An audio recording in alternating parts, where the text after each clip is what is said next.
Louvado seja Deus. Vamos ao texto, agora o momento da exposição das Escrituras. Você pode abrir aí em Atos dos Apóstolos, capítulo 4. O segundo livro escrito por Lucas.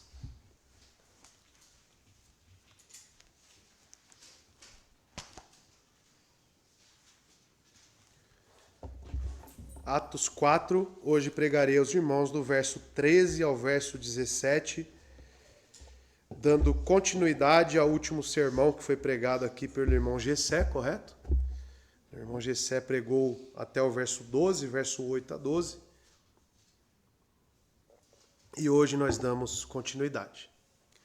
O título da minha mensagem está de acordo com a própria perícope, o que ela fala, que é a consulta entre o sinédrio, né? O que eles deliberaram entre si mediante o interrogatório feito a Pedro e João e um que está ali presente, que é o ex-coxo de nascença. Tá? Então temos três figuras ali sendo interrogadas.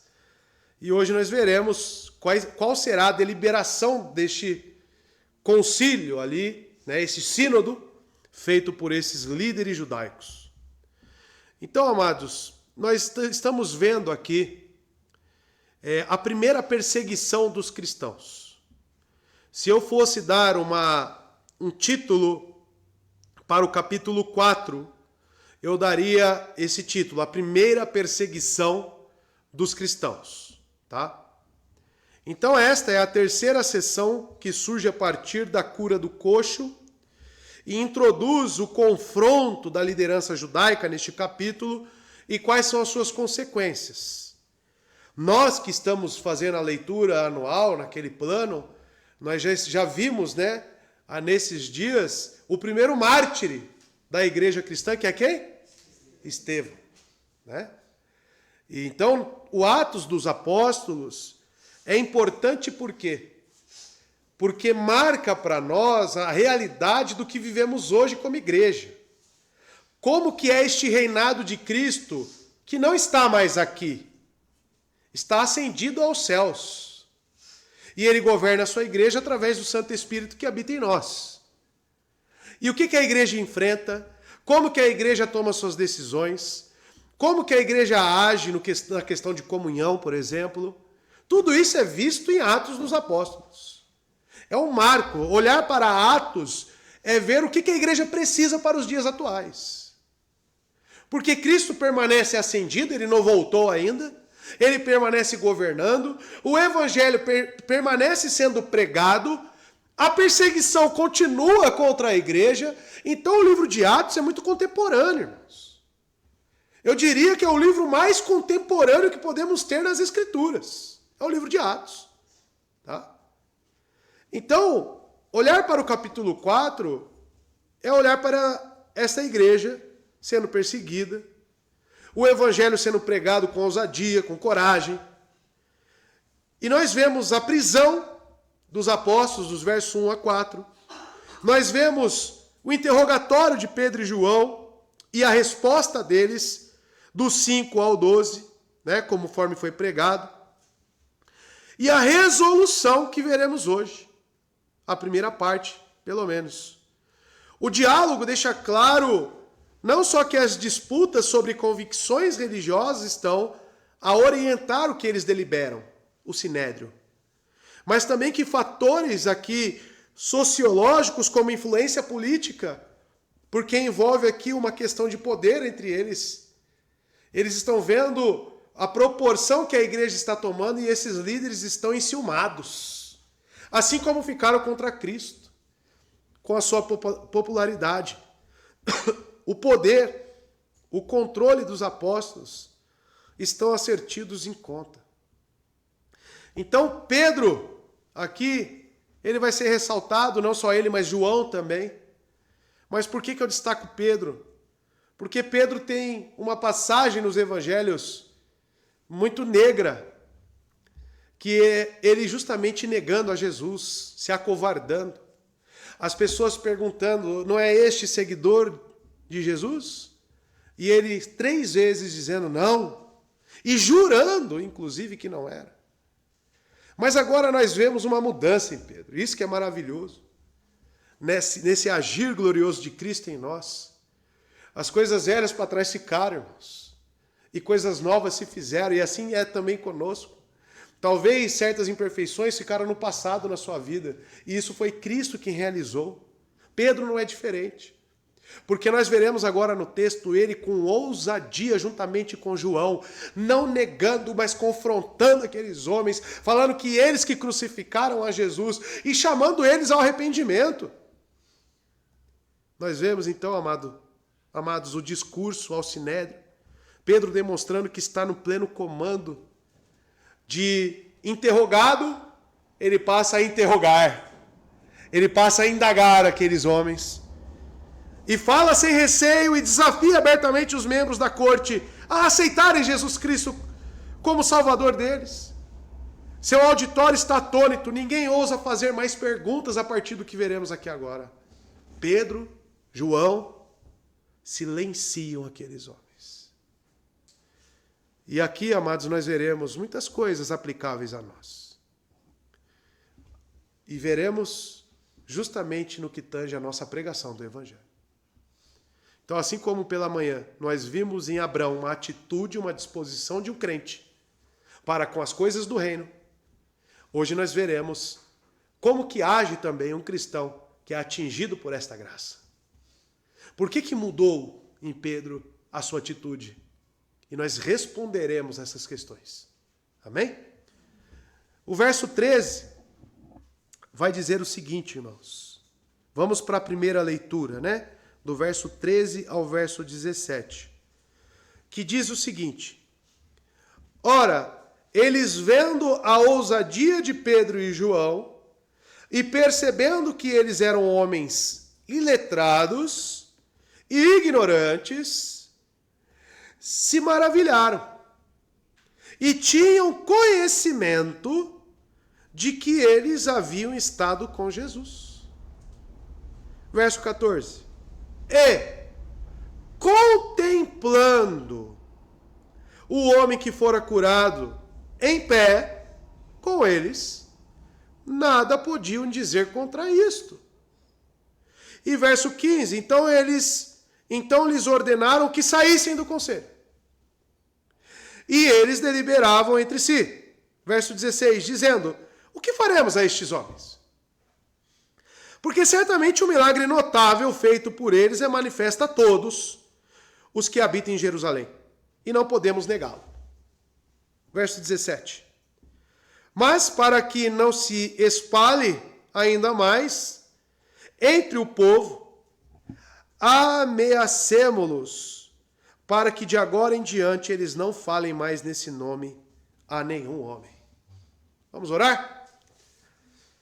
Santo Deus e Pai, obrigado pela sua palavra, que mais uma vez é ministrada aqui nesta igreja. Que o Senhor Deus fale aos nossos corações. Que o Senhor traga arrependimento, mudança. Que o Senhor traga salvação. Sua palavra é eficaz para isso, Senhor. Que o seu Santo Espírito haja mais uma vez. Que o próprio Cristo, na mediação de profeta que Ele é, nos ensine. Porque assim cremos, ó Senhor. E assim possamos crescer em graça, em conhecimento das Escrituras e glorificar ao Senhor em nossas vidas. É o que te pedimos. Me ajude, Deus, também na minha fraqueza, nas minhas debilidades. Que o Senhor continue me sustentando como o Senhor fez durante todo esse dia.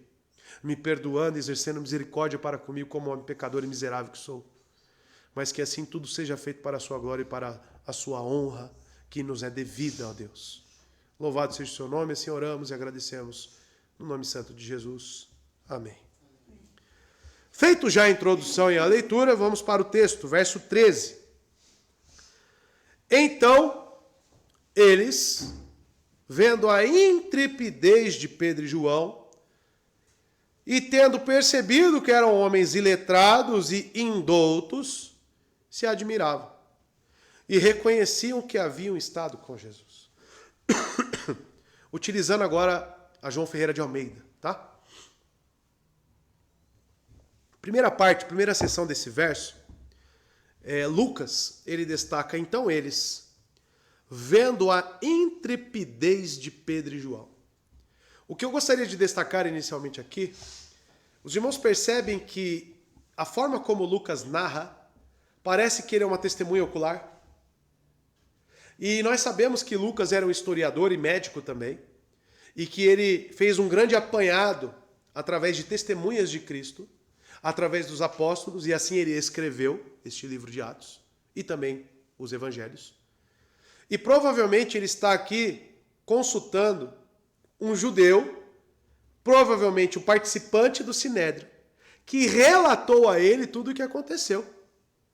Você percebe na narrativa justamente tudo aqui na primeira pessoa, como se fosse realmente uma testemunha ocular.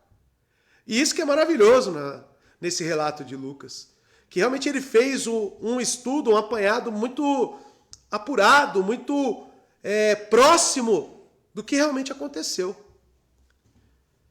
E o texto diz, então eles vendo a intrepidez de Pedro e João, veja, ele relata como que Pedro e João estavam a falar.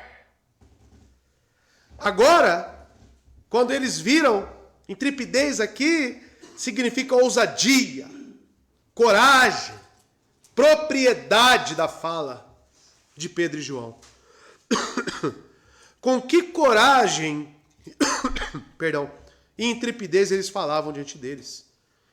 A presença do Espírito que tinham em liberdade de se expressar, a forma como eles usavam as palavras, a propriedade que eles tinham, a elocução, a justiça de sua dicção, a propriedade da sua linguagem, a força do seu raciocínio, bem como a sua grande resolução, a sua constância, a sua firmeza de espírito, não ter medo de professar o nome de Cristo ou acusá-los do assassinato dele. Como nós vimos no verso 10 e 11, pregado semana passada, onde diz, seja do conhecimento de todos vós. Aqui é a fala de Pedro e João, para aquele sinédrio. Seja do conhecimento de todos vós, de todo o povo de Israel, que em nome de Jesus Cristo de Nazaré, a quem vós crucificastes e a quem Deus ressuscitou dentre os mortos, por ele, este homem está em pé diante de vós. E no verso 11, ele é a pedra que foi rejeitada por vós. Olha ele confrontando o sinédrio. Olha a coragem, olha a intrepidez. Os edificadores, porque eles eram aqueles que receberam a palavra, por isso que eles são considerados os edificadores. Os edificadores, a qual foi posta por cabeça de esquina, ou pedra angular, eles rejeitaram o próprio Messias prometido no Antigo Testamento. Essa é a coragem, essa é a constância desses homens. De poder, inclusive, como nós já vimos, citar passagens do Antigo Testamento, e provavelmente todas aquelas pregações de Atos capítulo 2, e também a do capítulo 3, onde Pedro anunciava o evangelho para aquelas pessoas, quem estava presente? Inclusive esses homens. Porque eles pregavam onde? No templo. Nas horas de sacrifício, dos costumes judaicos. A coragem desses homens não é só aqui agora. Essa coragem, ela já vem acompanhando esses homens. Por que eles fazem isso? Uma pergunta que vem a nós. De onde vem essa coragem? Vem da necessidade de um povo. Vem da urgência daqueles que estão perdidos. Vem do amor, vem da misericórdia. Então, amados, o que vem primeiro? Quais são as prioridades? O que baliza as prioridades da minha vida? É a condição das pessoas a qual me é ordenado na palavra que eu tenho que amar. Amar ao meu próximo como a mim mesmo. E sabe qual é a melhor forma que você ama seu próximo como a si mesmo? Pregando o evangelho para ele. É por causa disso que esses homens têm coragem. Eles olham para esses inquiridores, para esses homens líderes de autoridade que tinham poder para matá-los. E eu quero que você perceba no texto a forma como eles olham para esses homens. Eles não estão olhando para eles como autoridades apenas. E isso não é pretexto para rebeldia, não é questão é essa. Mas eles olham para eles como almas perdidas. A prioridade e o que queima no coração de Pedro e João é a debilidade da alma daqueles homens. Por isso que eles pregam com autoridade e coragem. Não é uma questão de afronta. Não é uma questão de, vocês não sabem o que eu estou falando, eu tenho as doutrinas corretas. Não, não é isso. A questão aqui é que Pedro e João estão olhando para esses homens como perdidos. Como aqueles que estão rejeitando a Cristo. E que eles precisam urgentemente se arrepender. Olha o verso 10 e o verso 11 e você vai perceber isso.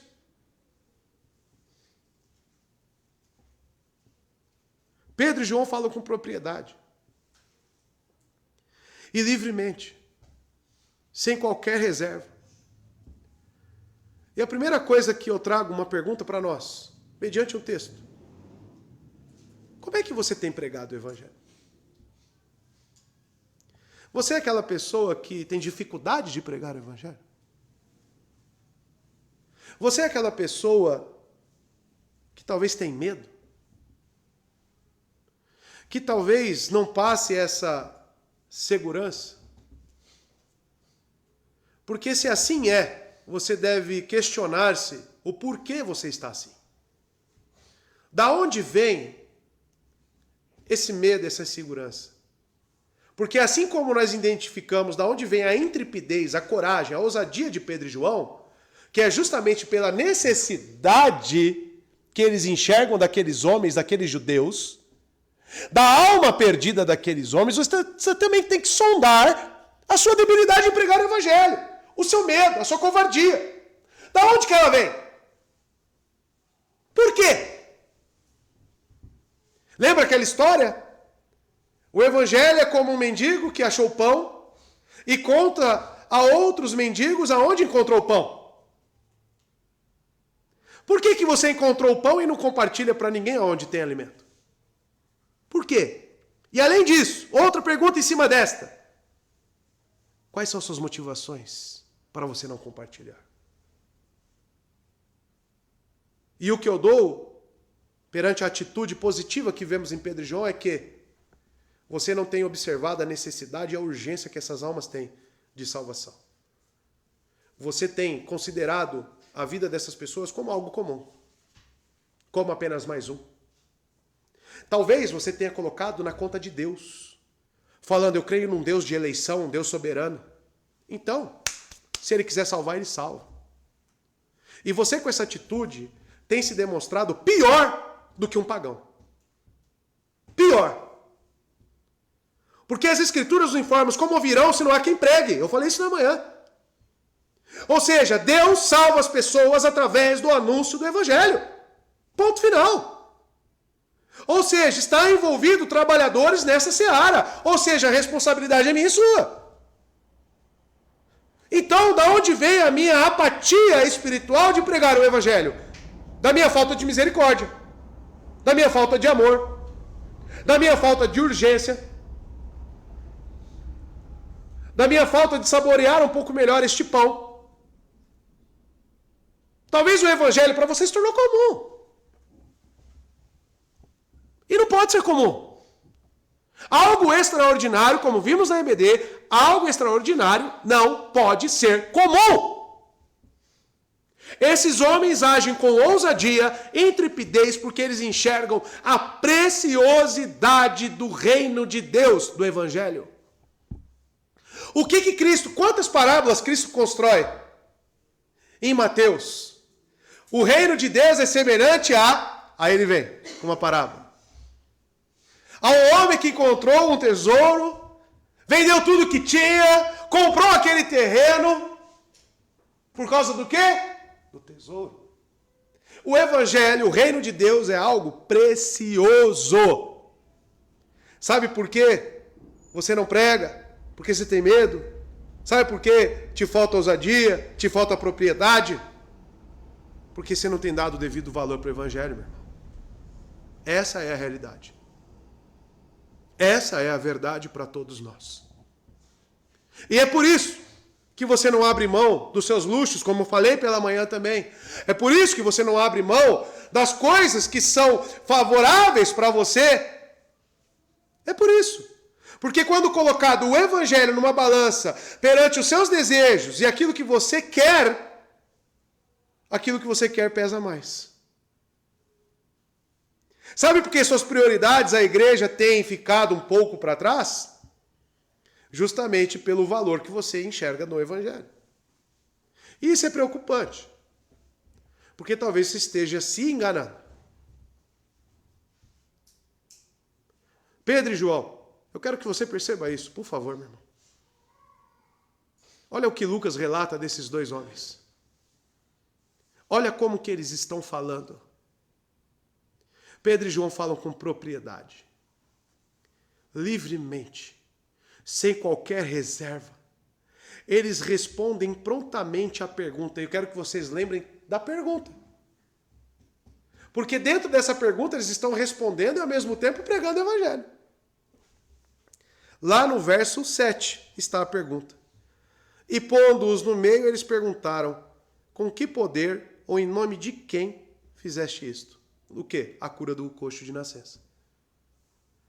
E isso é estranho porque, considerando se eles estão presentes nessas pregações de Atos 2 e Atos 3, porque Pedro pregou, correto? No templo, nesses dois lugares, nesses dois momentos do texto. Já foi respondido. Se você olhar o capítulo 3, verso 12, olha o que diz. E quando Pedro viu isto, ele respondeu ao povo. Capítulo 3, verso 12. Homens de Israel, por que vos maravilhais disto? Ou por que olhais seriamente para nós? Como se por nosso próprio poder ou santidade fizéssemos este homem andar. Olha o verso 16 agora. E pela fé em seu nome, fortaleceu o seu nome a este homem, a quem vedes e conheceis. Sim, a fé nele deu esta perfeita saúde na presença de todos vós. Pergunta, meu irmão, está respondido o verso 7 do capítulo 4? Por que eles perguntam, então? Não é, eles não estão procurando provas. Eles não estão procurando respostas favoráveis. Na verdade, eles estão aqui, digamos no dito popular, chovendo no molhado. E chovendo no molhado, eu quero dizer, o coração deles está tão endurecido, desses homens, que tudo que eles estão fazendo aqui é por ego, por vaidade, por inveja. E eles não querem um motivo, assim como Cristo. Que se eles fossem honestos consigo mesmos, eles não tinham motivo para crucificá-lo. Mas não. Eles foram deliberados contra a dureza do coração deles.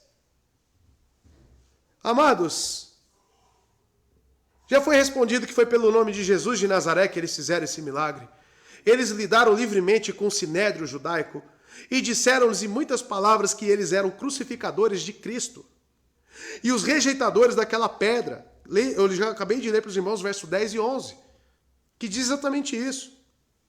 Que Deus havia feito a pedra angular e que havia salvação para eles em qualquer outro. Não havia salvação para eles em qualquer outro. Parece que João falou tão bem quanto Pedro, embora suas palavras não sejam registradas, mas as palavras aqui, ó. Então eles vendo a intrepidez de Pedro e João. E algo que eu destaco também, interessante, que a fala de Pedro, ela é tão impactante quanto a de João. O conteúdo da fala de Pedro é tão completo quanto a de João. Isso nos informa que o evangelho é um só. Que a mensagem salvífica é uma só. Que essa autoridade provém do conhecimento que é nos concedido, como vimos na confissão de fé lida, pelo próprio Cristo. Por isso que eles falam com ousadia também. Por isso que eles têm a mesma fala, com intrepidez, com coragem. E veja, a palavra vendo aqui é que foi um feito notável. Ao notarem a coragem de Pedro e João. Lucas coloca os verbos gregos desse versículo num tempo imperfeito, a fim de retratar o efeito contínuo de uma ação. Porque nós vemos os verbos aqui, eles vendo, o que? Eles falarem, né? Mas eles estão vendo, estão observando isto. E o tempo deste verbo aqui, vendo, é imperfeito. E o que isso nos mostra? Que é um efeito contínuo. Eles ficavam assim, a todo momento, abismados. Assim o Sinédrio continuou fascinado pela coragem de Pedro e João, que abrem a boca e com intrepidez e sem nenhuma fraqueza falam a verdade. Entretanto, eles não tinham condições de saber que foi o Espírito Santo quem capacitara os apóstolos a falarem e lhes dando essa coragem. Eles estão agindo aqui no poder do Espírito Santo, irmãos. O verso 8 deixa isso claro para mim, para nós aqui. Então Pedro, cheio do Espírito Santo, disse a eles, governantes do povo e anciãos de Israel. Aí eu pergunto para nós, eu sou habitado pelo Espírito Santo? Se ele habita em mim, se eu conheço essa mensagem salvífica, por que meus atos não acompanham o que a Bíblia me informa que existe nos crentes? Por que eu vejo crentes acovardados no que tange a pregação do Evangelho? Eu conheço pessoas, irmãos, que não pregam no seu serviço, porque já foram ameaçados. Se você ficar aqui pregando o Evangelho, você vai ser mandado embora. E a pessoa cala a sua boca. Eles serão ameaçados. E se vocês perceberem, no verso 19, a resposta dele, julgai vós se é justo. Aos olhos de Deus, ouvir a voz mais do que a Deus. Coragem. Prioridades. Decisões. O que é mais importante para mim? Amados, o texto continua. E tendo percebido que eram homens iletrados e indoutos, se admiravam. Lembra o vendo? Um feito notório? Por quê? Porque eles ficaram admirados. Por quê? Porque eram homens iletrados e indoutos. As duas palavras gregas eu peguei no dicionário, Strong, que diz o seguinte, a primeira palavra iletrados é agramatos, né? Que vem gramática depois. O prefixo a é uma negação, como agnóstico, ou seja, uma negativa da palavra, né? Agramato significa homens sem estudo. Homens ignorantes, homens, né? Não são iletrados. E realmente são. Quem eram eles? Pescadores da Galileia. Justamente da Galileia, uma região desprezada pelos judeus. Esses eram os homens que estão aqui pregando agora. Para quem que eles estão pregando? Para os letrados. Não para os iletrados, mas sim para os letrados. Para os conhecedores. Para aqueles que anunciavam a lei de Moisés. A segunda palavra é indoutos. O interessante é que no grego a palavra é idiotes. Eu falei, será que o idiota veio daqui? Né? Mas enfim, depois você pesquisa. Depois você dá uma olhadinha no grego essa palavra. O que significa essa palavra? Alguém inculto, alguém iletrado, em oposição ao culto e educado, alguém que não desenvolveu habilidades. Tá? Então são duas palavras que se complementam. São homens de uma região, então eles querem caracterizar esses homens como homens comuns. Homens que não pode se esperar nada. Homens do baixo clero. Homens descartáveis. É assim que eles olham para os apóstolos. Só que mediante a pregação destes homens, a coragem e a autoridade que flui da verdade das Escrituras, eles ficam espantados, admirados. Amados, ao perceberem que eram homens ignorantes, não pelo que agora diziam, mas pelo que ouviam e entendiam deles. Foram informados de que eram homens letrados, ou que não entendiam letras, não, mas que eles aprenderam sua língua materna e podiam ler as Escrituras. Mas eles não tiveram uma educação. Eles não foram criados aos pés dos rabinos. Não, homens pescadores.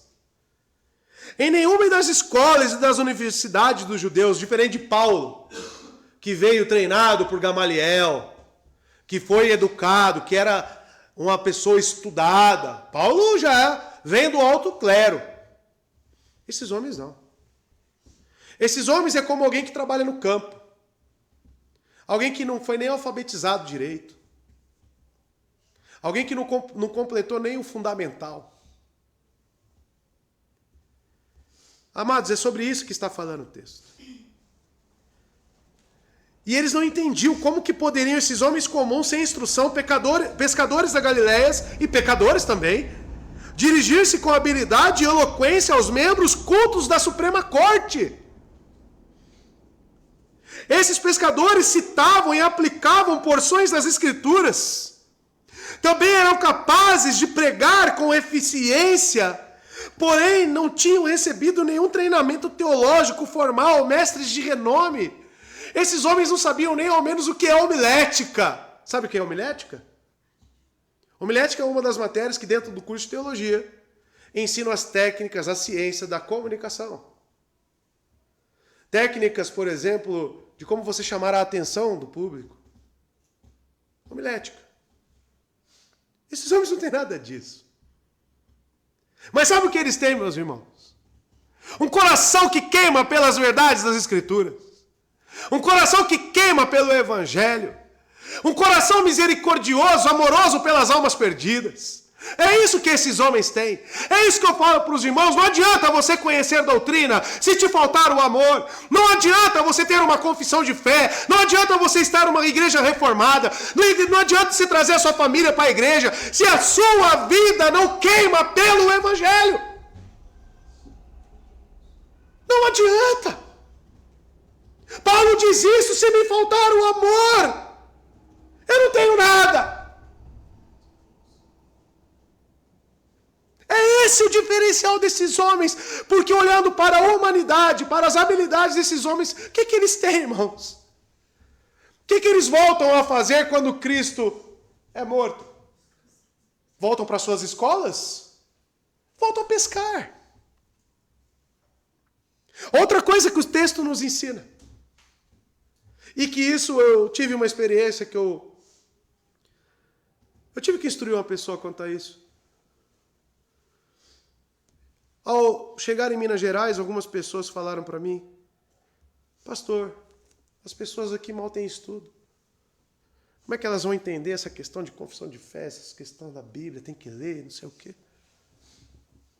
Eu falei: minha irmã, o Evangelho é o poder de Deus. O Evangelho, ele é superior, ele transpassa qualquer debilidade humana. A fé em Cristo Jesus, ela não depende de qualquer habilidade humana lido na confissão de fé. É concedido esta graça a nós. Os nossos olhos são abertos. Seja você uma pessoa estudiosa, seja você rico, seja você pobre, seja você sem um estudo fundamental. Eu tenho pessoas nessa igreja, membros nessa igreja, que não terminou nem o ensino fundamental. E se você pegar as provas dessa pessoa e comparar com pessoas que têm faculdade, a diferença é gritante. Por quê? Porque talvez o coração queime mais pela realidade das Escrituras. Não é o seu diploma que vai determinar se você é um pastor bom ou não. Não é o curso de teologia onde você faz ou não que vai determinar se você é um pastor bom ou não. Mas sim o tanto que você ama. Sim o tanto que o Evangelho é importante para você. Sim o tanto que Cristo governa a sua vida. Sim o tanto que as almas precisam ouvir disto. São essas coisas que determinam. E eu quero que vocês olhem, quem são esses homens? Eu respondo a vocês, olhando espiritualmente, são homens que amam a Jesus. E eu pergunto, você ama a Cristo? Você tem esse desejo? Ou você olha para a sua debilidade? Ah, pastor, quantos não você acha que eu já ouvi? Porque eu chego para a pessoa, eu queria que você pregasse. Ah, pastor, não, eu não quero pregar não, porque eu não tenho muita habilidade, eu tenho que resolver outras coisas primeiro. O pecado é maior.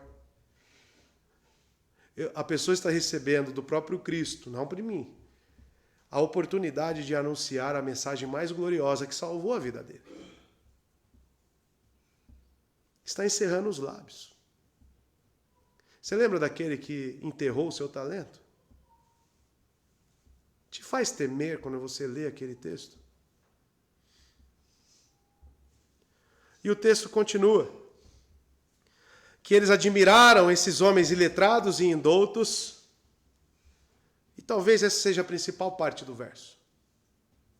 E reconheciam que haviam estado com Jesus. E talvez a parte mais confrontante do verso. Por quê? Vamos lá. Quem reconheceu? Os membros do Sinédrio. Quem reconheceu? Os homens com os corações mais duros que podemos imaginar. Que estiveram envolvidos, como foi dito no verso 10 e 11, na crucificação do próprio Cristo. Se vocês lembrarem dos textos de Mateus, é eles que estavam lá entranhados na multidão e falam Barrabás, Barrabás, Barrabás, e influenciando a multidão para soltar um bandido e crucificar a Cristo que não tinha pecado. Esses homens é quem reconhecem Pedro e João. Eles se maravilham, eles se admiram, como diz o texto, e reconhecem. É um reconhecimento que eles haviam estado com Jesus. Os membros da corte percebam, porque o que representa essa palavra reconhecer? Veja, amados, os membros da corte começam a ver a semelhança entre Jesus e os seus discípulos. Os apóstolos. Os líderes judaicos talvez estejam em suas mentes revisitando o sinédrio que foi feito para Cristo. Ficaram maravilhados quando Jesus ensinou abertamente no templo também. O sumo sacerdote e outros membros do tribunal estavam atônitos. Isso aconteceu com Cristo também. João 7,15, põe ali para mim. Os judeus ficaram admirados e perguntaram, como foi que este homem adquiriu tanta instrução sem ter estudado? Mas eles ficaram admirados. Porque Jesus era conhecido como Jesus de Nazaré. Pode algo bom vir daquele lugar? Os iletrados e também Jesus, que era competente na exposição das Escrituras, treinara seus discípulos a continuarem a sua obra interrompida por sua morte prematura. Os membros do Sinédrio livraram a terra da presença de Jesus, crucificando. Agora eles enfrentavam seus porta-vozes, que revelavam a mesma coragem de seu mestre, a mesma intrepidez, o mesmo conteúdo, e o evangelho cada vez mais avançando. A última pregação, 5.000 almas foram acrescidas. Chegaram a 5.000. Amados, eles estão vendo que existe semelhança entre Jesus e os seus discípulos. Aonde que entra o confronto para nós? Se eles reconhecem que eles eram verdadeiros discípulos, e olha que eram homens ímpios, homens de corações endurecidos, eles reconhecem porque eles constatam, reconhecem e se admiram pela semelhança que eles veem no próprio Cristo. A forma como você tem vivido, a forma como você tem tratado o Evangelho, a forma como você tem anunciado, faz com que as pessoas de fora reconheçam ou constatem se você se parece com Cristo ou não.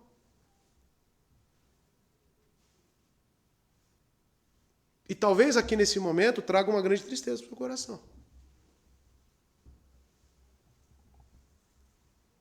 Porque olhar para esses homens numa era apostólica, ou seja, numa era onde Cristo já ascendeu aos céus e o Espírito Santo está aqui governando, porque estão cheios do Espírito Santo, e nós somos a igreja de Cristo, que também temos o Espírito Santo. As pessoas de fora precisam reconhecer que nós somos semelhantes a Cristo. Certo dia, meus amigos de infância, que infelizmente ainda estão perdidos, mas tenho pregado a eles, nas oportunidades que tenho, constantemente. Surgiu uma conversa lá, que eles falando da minha vida passada, né, da minha... Isso aqui não é espiritismo, a vida passada que eu digo é quando eu não nasci de novo, né, quando eu era do reino de trevas, para que fique claro, né? Senão daqui a pouco surge alguém falando, ele acredita em outras vidas, né? Só falta isso aí. Eles lembrando desse passado negro, melhor dizendo, e eles falam, não, é melhor ele ficar do jeito que ele está hoje. O jeito que ele está hoje é melhor. Né? Eu recebi isso com alegria no meu coração.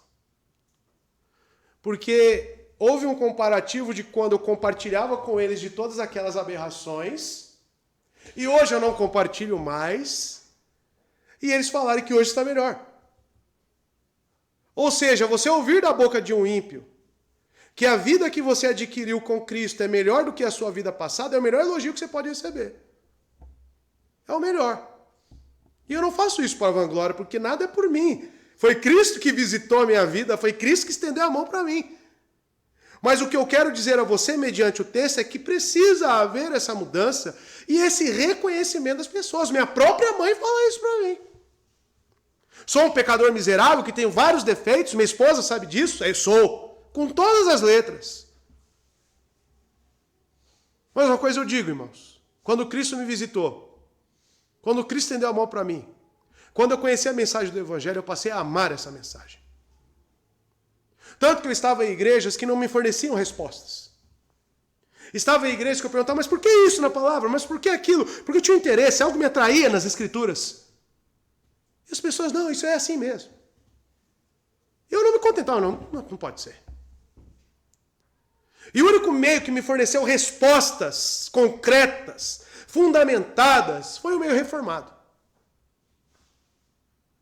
Aí quando eu conheci os puritanos, aí eu falei, nossa, olha a vida piedosa desses homens. Uma vida doutrinária que é acompanhada de uma vida piedosa. Eu falei, é isso. E o Evangelho cada vez mais ganhou impulsionamento, fomentação no meu coração.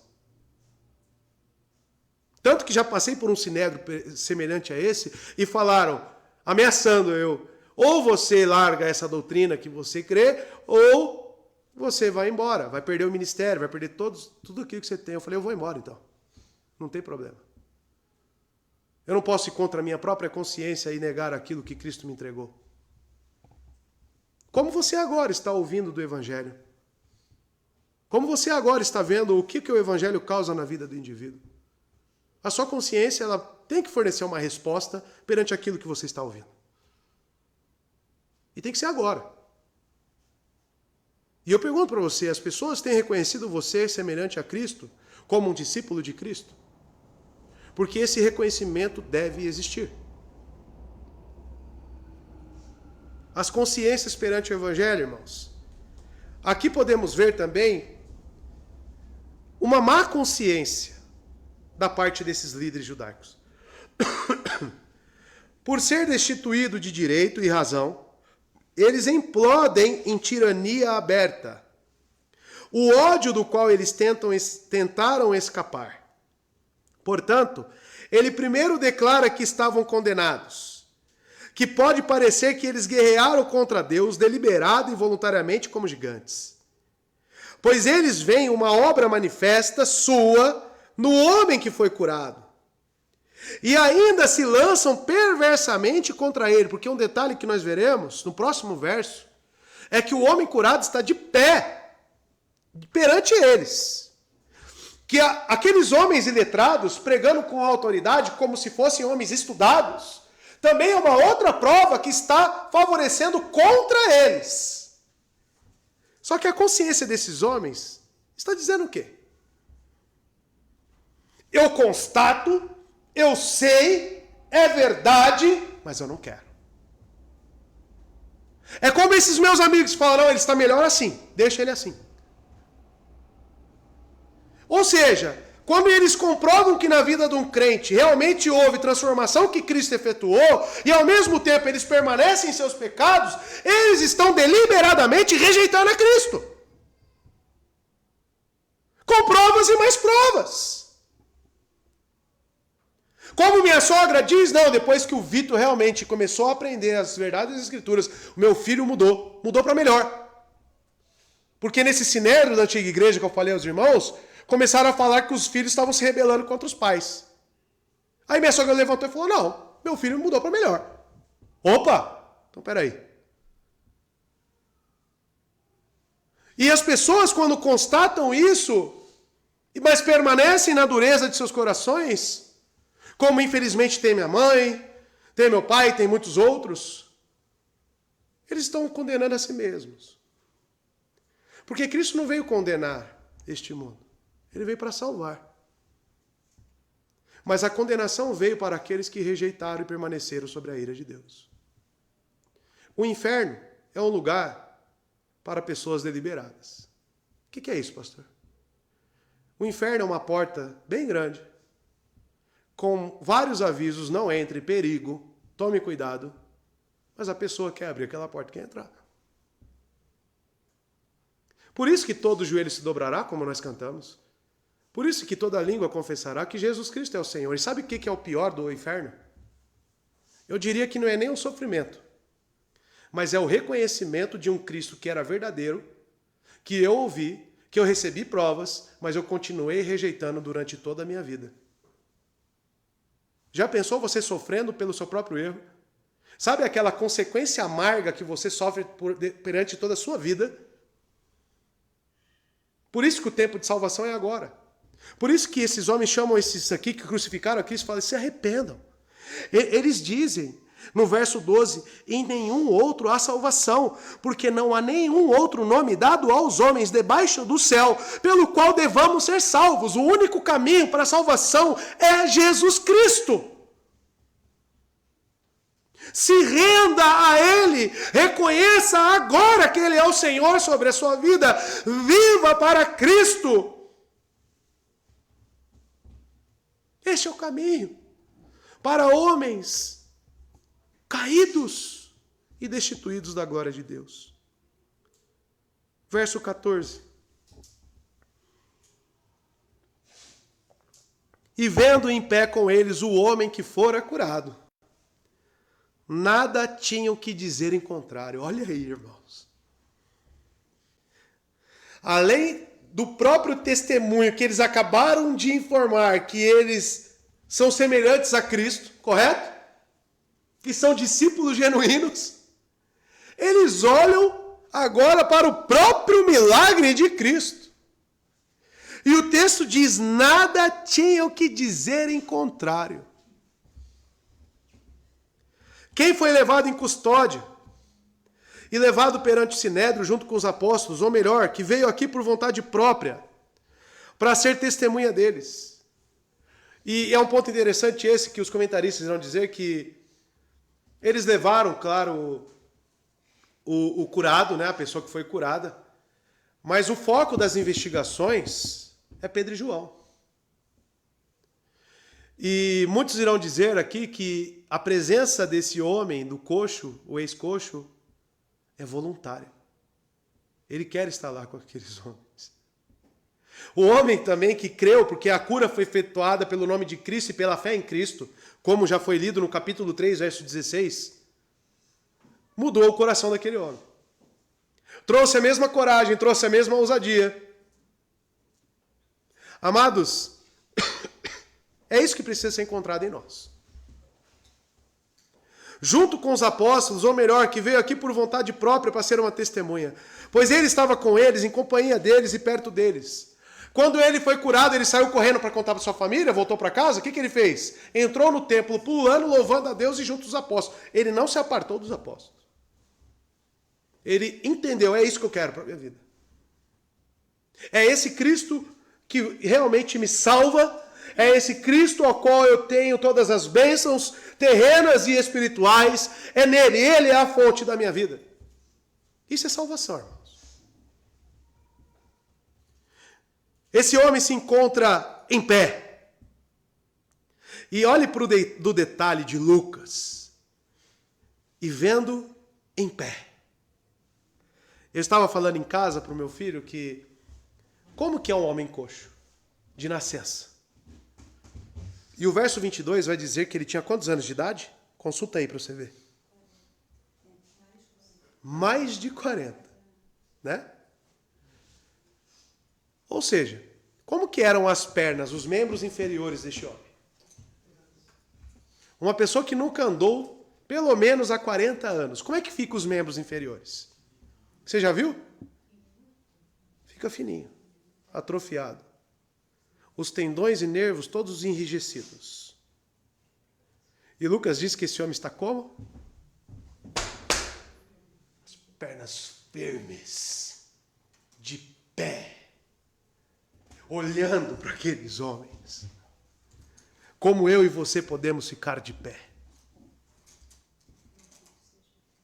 Essa era a maior prova que ainda colaborava para a salvação daqueles homens? Condenação. Esse homem se encontrava em pé junto aos apóstolos, como prova viva do milagre da cura que se dera na área do templo no dia anterior. Lucas retrata o homem em pé, quer dizer com os pés, tornozelos fortes. Mais tarde, ajunta a informação de que o mendigo tinha 40 anos de idade no verso 22. E o texto complementa dizendo, não tinha o que dizer em contrário. É aquele famoso ditado, contra fatos não há argumentos. Isso é uma das coisas que me faz pecar muito, irmãos. E que infelizmente muitas pessoas têm. Que é o sofismo. Você já ouviu falar dessa palavra, sofismo? Que são argumentações em cima de coisas que não são fatos. Então se cria um sofismo. É as famosas narrativas. Isso é uma coisa que me incomoda muito. Porque quando eu vou para o Evangelho, eu trabalho com fatos, irmãos. Quando Cristo ressuscitou, ele se apresentou para testemunhas visíveis, oculares, registradas historicamente, inclusive por Flávio José, que não era crente. Quando eu vou para os Evangelhos, eu não trato de fábulas e sofismas. Eu trato de fatos, irmãos. Eu trato de existências, de realidade. Porque o Evangelho é vivo dentro de mim. O Espírito Santo habita dentro dos crentes. O Evangelho não é uma fábula, não é algo metafísico, não é isso. O Evangelho é algo prático. O cristianismo é prático. É real. E esses homens constatam que realmente o Evangelho é real. Porque o que diz o texto? Não tinham o que dizer em contrário. Não te chama atenção isso? Por que todo joelho se dobrará? Por que toda língua confessará? Porque não vai ter nada a dizer em contrário. É por causa disso. Só que naquele dia que todo joelho se dobrará e toda língua confessar, já vai ser tarde demais. Aquele dia vai ser um dia de justiça. Aí sim, a segunda vinda vai ser uma vinda não para salvar o mundo.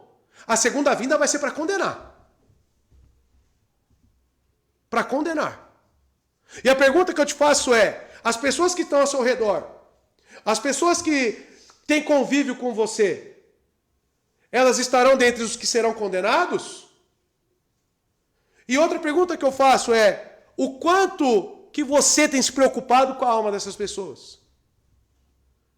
Porque está claro para nós no texto que a característica de alguém que foi alvo da graça é ter o coração queimando pelo Evangelho, é ver a necessidade que essas pessoas têm de ser salvas. E você ser o atalaia. E você ser o anunciador. Só que você tem que amar essa verdade, irmão. Quando eu vejo na igreja, irmãos, pessoas que pouco se interessam pela igreja, Né? Como eu sempre digo para os irmãos, a igreja tem seminário, a igreja tem tudo para te trazer um crescimento espiritual. A igreja tem estudos sólidos, a igreja tem tudo, mas as pessoas não querem. Eu fico extremamente triste por isso. Eu fico extremamente triste lá quando eu vejo lá a lista das provas e você lá passando 3, 5, 6, 8 meses sem fazer uma mísera prova. O que isso constata sobre a sua realidade espiritual? Isso é um representativo, irmão. Isso aí está apresentando algo sobre a sua realidade. Você não percebe isso? Você não percebe? Você não percebe que não conseguir acompanhar a igreja numa leitura diária, numa oração diária, fala muito sobre a sua realidade espiritual? Você não vê que o seu cumprimento de horários também fala muito sobre a sua realidade espiritual? Porque tudo vai envolver o seu interesse, o quanto que é importante para você aquilo. Porque eu te garanto uma coisa. Num dia do seu aniversário, ou num dia que vai ser muito importante para você, você vai estar lá no horário. Você vai estar lá no horário. Pense aí, no dia mais especial, seu filho vai nascer. Não, tá programado, o médico falou que é quantas semanas? Tá para chegar, não fica assim? Tá para chegar. Vamos lá.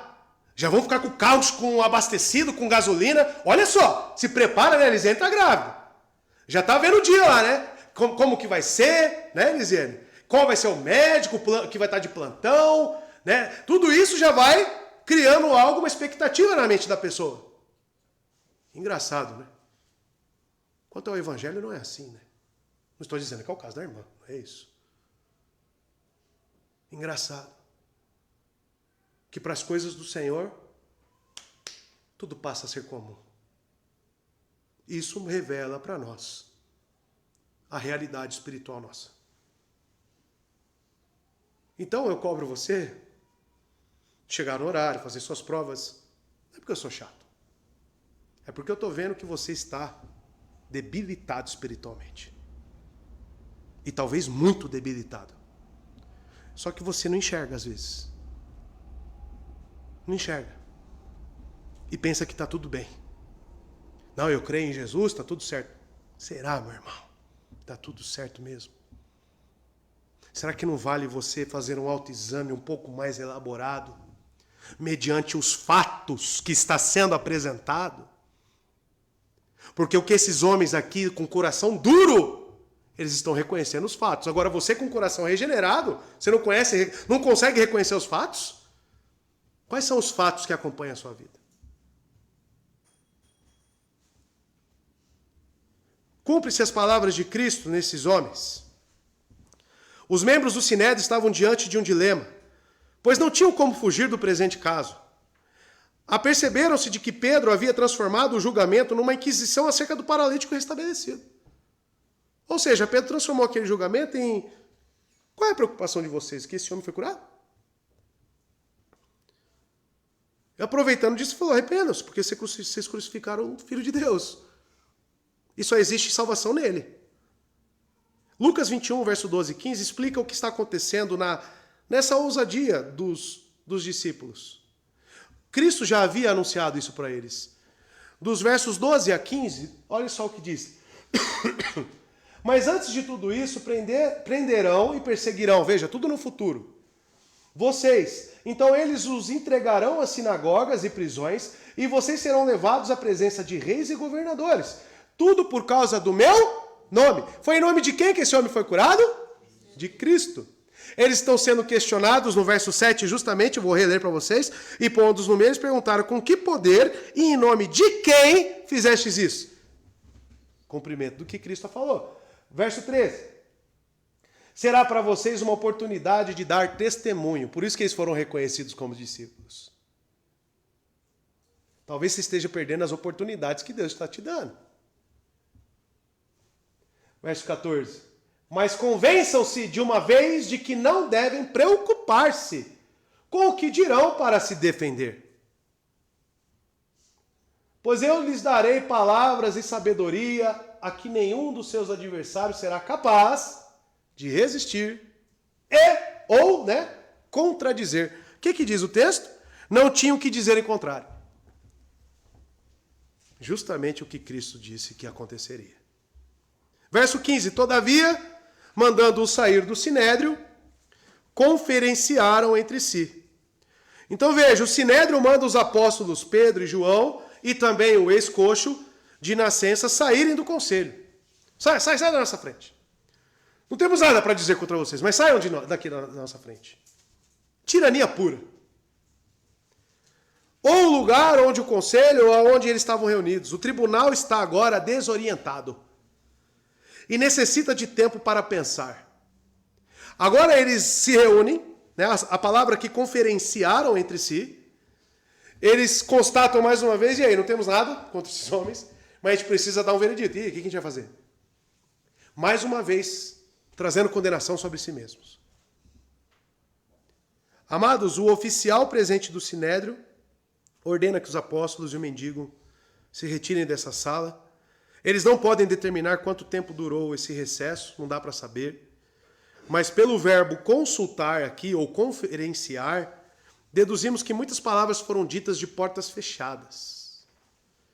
E talvez Lucas tenha recebido essa informação, como dito no início, por uma testemunha ocular. Percebam aí a forma da narrativa. E no verso 16, eles dizem, dizendo, o que havemos de fazer a estes homens?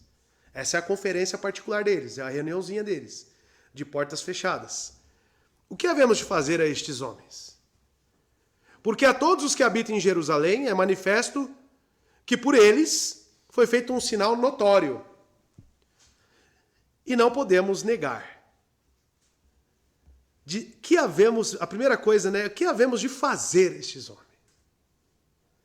Vejam, eles mesmo sem ter resposta, eles mesmo sem ter provas alguma, eles mesmo tendo todos os pareceres favoráveis a Pedro e João e ao ex-coxo, eles ainda querem intentar contra eles. Isso é característico do ódio que as pessoas têm contra o Evangelho. Isso aí é característico da rejeição ao Evangelho. A rejeição, ela muitas vezes, em certas pessoas, ela é caracterizada por uma repulsa tão grande. Não são todos que rejeitam o Evangelho que vai querer se opor a esses níveis que vemos.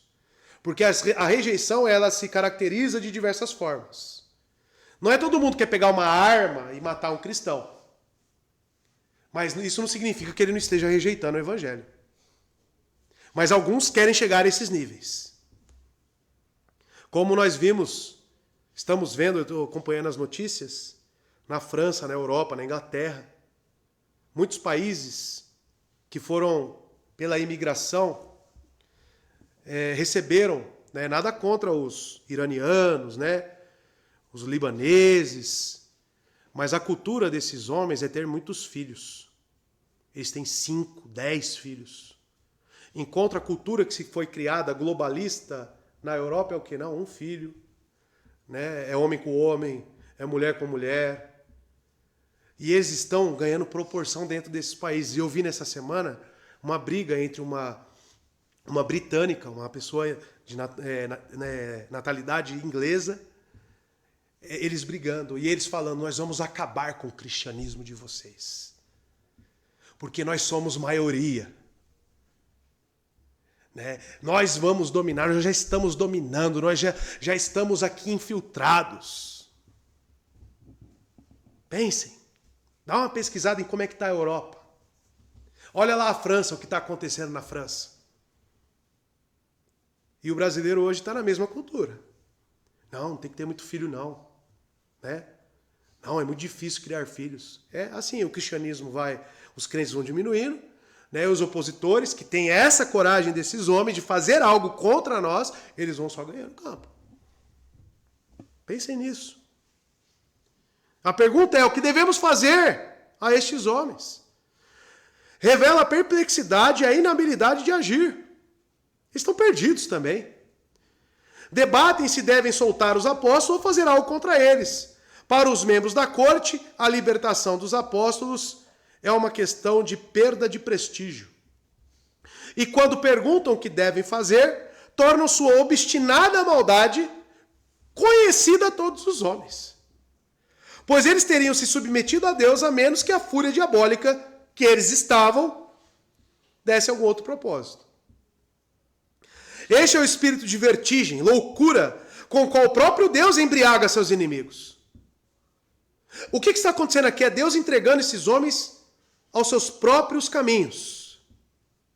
É Deus privando esses homens da sua graça.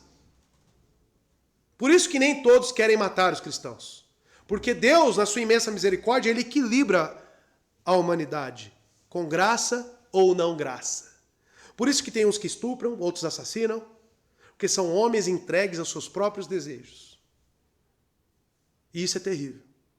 Se você tem algum parente que se tornou um opositor do evangelho, irmão, o estado dele é grave espiritual. Se o teu parente ou alguém que é próximo a você fala, você é um idiota de ir na igreja, eu tenho raiva de você. Já ouviu alguém falando isso? É alguém que está entregue aos próprios desejos. É alguém que Deus, privou ele de graça. Terrível. Mas a pergunta, além dessa, é: você se preocupa com essa pessoa? Você chora pelo estado espiritual dela? Como Cristo fez quando estava sendo crucificado, Pai, perdoa-os. Eles não sabem o que estão fazendo. E é dito no texto, porque todos que habitavam em Jerusalém é manifesto, ou seja, que o homem coxo, que por tanto tempo, no mínimo 40 anos, ele ficou tanto tempo lá mendigando na porta do templo, que todos os habitantes que frequentavam o templo conheciam eles, notaram ele. Ou seja, é um milagre que era notável, que todo mundo ficou sabendo e que tinha um risco de aguçar a ira do povo. Pois uma coisa que esses homens temiam é a reação do povo. Porque por eles serem tiranos, veja, e todo tirano ele se preocupa com o seu público, tá? Ele se preocupa com a sua posição de prestígio. Daí vem a tirania, tá bom? E é justamente o que é caracterizado aqui nesses homens. Então, o fato de ter ocorrido um milagre tão notório por intermédio de Pedro e João é evidente a todos os habitantes de Jerusalém. E como resultado desse milagre, a pregação de Pedro, a igreja cristã estava aumentando. Então a insatisfação do povo, a ira do povo poderia ser desperta. E eles se preocupavam com isso. E é o que eles falam, que eles foi feito um sinal notório. E não podemos negar. Mais uma vez. Vocês perceberam? O que é dito lá no verso 14? E não tinham que dizer em contrário. Agora, o que é dito aqui? Que não podemos negar. É lógico, o homem estava lá de pé, na frente deles. O tribunal chega à única conclusão possível: não podemos negá-los. Não podemos negar que esse homem foi curado, em nome de Jesus. E suas confrontações com Jesus, os líderes judeus foram incapazes de encontrar algo de que acusá-lo. Seus discípulos igualmente os privam de qualquer evidência que provam que laboram em erro, por falta de algo concreto. Esses homens do Sinédrio são forçados a liberar os apóstolos. Quando eu falo para vocês que o evangelho é vivo, é real, é por causa de textos como esse. Homens com coração duro estão realmente reconhecendo a verdade. Outro dia estava vendo um podcast, aquele cientista que está indo num monte de podcast, né, o Sérgio, um bem cheinho, né? E perguntaram: e você crê em Jesus? Ele falou: eu não tenho a fé, mas claro que ele existiu, é claro. Isso é histórico. Um cientista. Ateu. Um ateu reconhecendo que Jesus esteve nessa terra. Agora, ter fé nele, eu entendo tudo que ele está falando. Não recebeu. Fé concedida. E verso 17 e último, irmãos. Mas para que não se divulgue mais entre o povo, ameacemo-los para que de hora em diante não falem neste nome a homem algum. Então, amados, depois de deliberarem nas portas fechadas a reunião privada deles, eles deliberam sobre as consequências de qualquer que fosse a decisão. Os membros do Sinédrio resolveram soltar, claro, os apóstolos, como veremos na construção do texto, e determinam, pois, que estes se abstenham de qualquer ação e influenciem o povo. E parem de pregar neste nome. O problema deles é com este nome. Então eles não querem mais nada relacionado ao Cristo que eles mesmos mataram. Ameacemos para que de hora em diante não falem neste nome a homem algum. Perceba, irmãos, como é interessante o que é negar a Cristo. Negar a Cristo é muito semelhante ao que nós estamos vendo aqui no verso 17. É não querer estar se submetendo a qualquer coisa que esteja relacionada ao nome. Já viu pessoas falando, não, a vida de crente é muito chata, tem muita regra. Isso é uma rejeição. Porque ela não quer se submeter ao Senhor do universo. Ela não quer ser envolvida com nada que se relacione ao nome. Então a rejeição é o próprio Cristo. Note que primeiro os líderes judeus demonstram seu desprezo pela fé cristã, chamando de esta coisa, né? Ou não falam neste nome. Em segundo lugar, sua pergunta inicial era, em que poder e em nome de quem fizeste isto? Mas a discussão é centrada principalmente no nome e, em segundo plano, no poder. E apesar da conclusão que os apóstolos tinham estado com Jesus, os líderes judeus se recusam a mencionar o nome de Jesus, você percebe? Eles sequer citam o nome de Jesus. Em terceiro, amados, decidem que o nome de Jesus não pode se espalhar mais. E que precisam dizer aos discípulos a não mais falarem a ninguém esse nome. Tem gente que você fala o nome Jesus Cristo e parece que algo acontece dentro deles.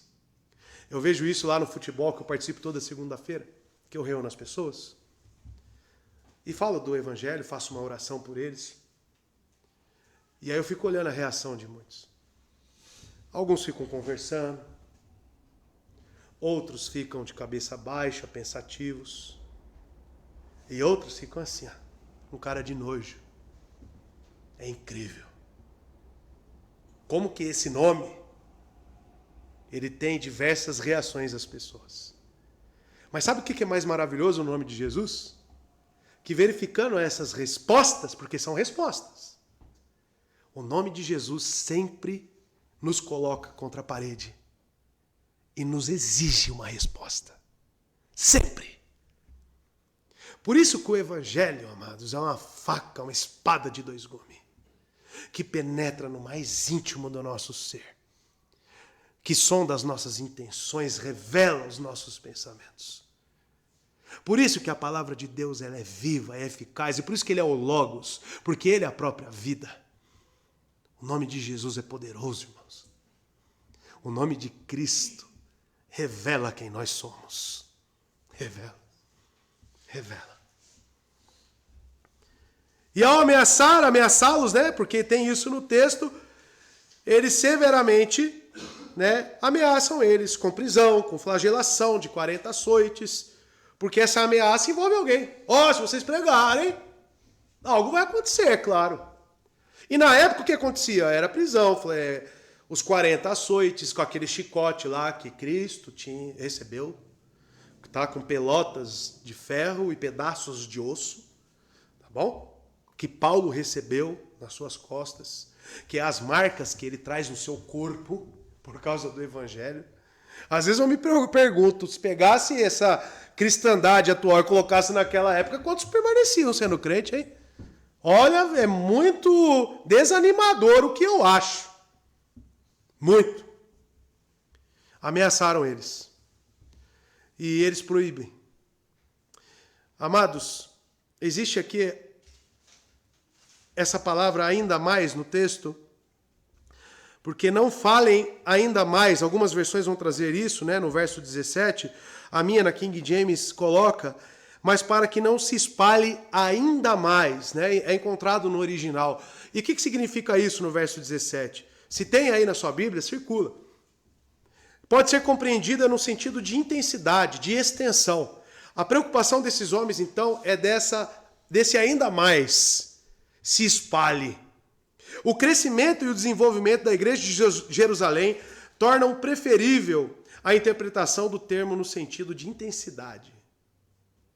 Por último, os membros do Sinédrio compreendem plenamente que a revelação do nome de Jesus constitui a mensagem proclamada pelos apóstolos. Os membros do tribunal mostram sua animosidade em relação a Jesus. E isso nos prova que o evangelho deve ser encarado de forma otimista. Por quê? Porque a preocupação desses homens de que o evangelho se espalhe ainda mais, o crescimento da igreja, como já foi constatado, demonstra para nós que o evangelho permanece salvando. Por mais que nós sejamos uma igreja pequena, mas saiba que Cristo tem salvo seus eleitos pelo mundo afora. A mensagem da salvação tem alcançado ainda mais pessoas. E podem matar quem for, podem constituir ainda mais mártires, porque nenhum homem morre por uma mentira. Quando matam um cristão, o evangelho ganha ainda mais força. E esses homens morreram pela causa de Cristo.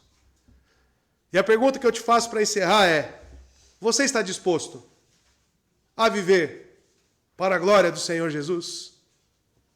Você está disposto que sua vida possa ser, nas mãos de Cristo, uma oblação para que o evangelho seja propagado ainda mais? Esses dias eu me peguei pensando nisso. E se Cristo determinou, nos seus infinitos decretos, insondáveis, que a minha vida seja um sacrifício para Ele, para que o seu reino avance ainda mais? Já parou para pensar nisso? Ah, não, eu não quero morrer. Aí cantando ali aquela canção inicial sobre Cristo, me fez vir as lágrimas. Porque às vezes nós não queremos nos entregar. Às vezes nós não queremos oferecer nossas vidas por egoísmo. E as palavras da canção é clara de que diz que ele veio para morrer. Por isso que ele diz que no evangelho é perder a nossa vida para ganhar. E qual tem sido a nossa atitude? A gente não quer perder a nossa vida.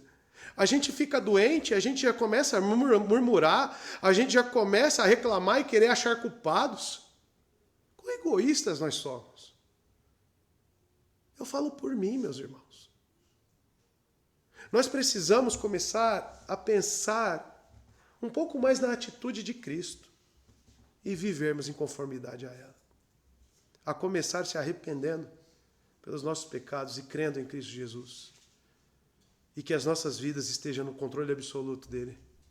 Mesmo que seja para que você seja um sacrifício a ele. Que Deus abençoe vocês, irmãos.